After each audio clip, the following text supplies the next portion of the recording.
Hello আসসালামু আলাইকুম my lovely viewers, আপনারা সবাই কেমন আছেন? আলহামদুলিল্লাহ আমরা সবাই ভালো আছি। তো আজকে হচ্ছে বরাবরের মতো আরেকটা নতুন ব্লগ নিয়ে হাজির হয়ে গেলাম। তো আজকে হচ্ছে আপনাদের সাথে শেয়ার করব মুরগির মাথা, গিলা, কলিজা আমি রান্না করব। তো ভাবলাম আপনাদের সাথেও শেয়ার করে ফেলি।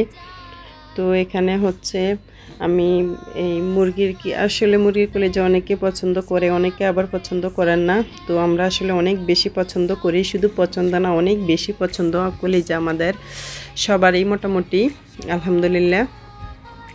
তো এই যে এখানে হচ্ছে প্রথম আমি মুরগির মাথা, গিলা, কলিজা এগুলোকে আগে কেটে নিচ্ছি। তো আমার মুরগির মাথাটা আমি এভাবে কাটি, আপনাদের মতো হয় কিনা আমাকে কমেন্ট করে জানাবেন, বা আপনারা মুরগির মাথা কিভাবে কাটেন, মুরগির মাথা কিভাবে বানান আমাকে কমেন্ট করে জানাবেন আমারটা আপনাদের মতো হচ্ছে কিনা।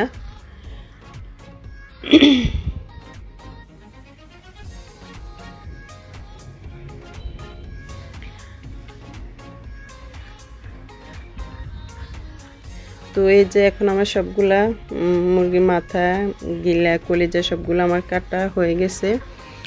এখন আমি এগুলাকে ভালো করে ধুয়ে ক্লিন করে নেব, ভালো করে ধুয়ে নেব।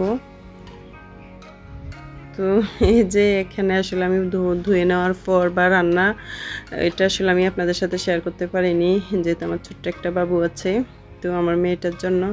তো এখানে আমি উপরেই কলিজাগুলো আমি তেলের মধ্যে ভাজি না, কখনো ভাজি না। আমার কাছে কলিজা এমনিতেই বেশি ভালো লাগে, তেলে ভাজলে আমার কাছে মোটেও ভালো লাগে না।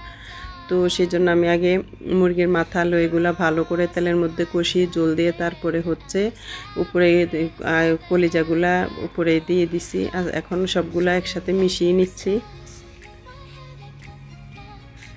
তো আবার এই পাশে হচ্ছে ভাত বসিয়ে দিলাম।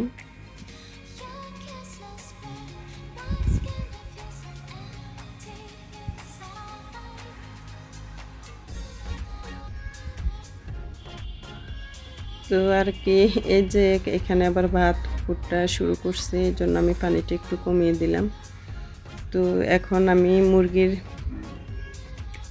কলিজাগুলো দেওয়ার পরে এখন আমি ঢাকনা দিয়ে ঢেকে রাখবো। তো ঢাকনা দিয়ে ঢেকে এভাবে রান্না করেছি, চুলা ডিম করে দিয়ে আস্তে আস্তে করে সিদ্ধ হয়েছে। তো এই যে আমার রান্না করার পর লুকটা দেখতে পাচ্ছেন কেমন হয়েছে। আসলে আমরা আলু পছন্দ করি, আবার আপনারা ভাববেন মানে আলু দিয়েছি, আসলে আমরা আলুটাও আলহামদুলিল্লাহ অনেক পছন্দ করি। তো এই যে এখানে হচ্ছে পেঁয়াজ, শসা এগুলো কেটে নিয়েছি, এখন হচ্ছে আমরা ভাত খাবো। তো সেটাও আপনাদের সাথে শেয়ার করতেছি। তো এই যে এখন তারেকের আব্বুকে ভাত দিচ্ছি সর্বপ্রথম, কারণ উনি আমাদের গুরুজন।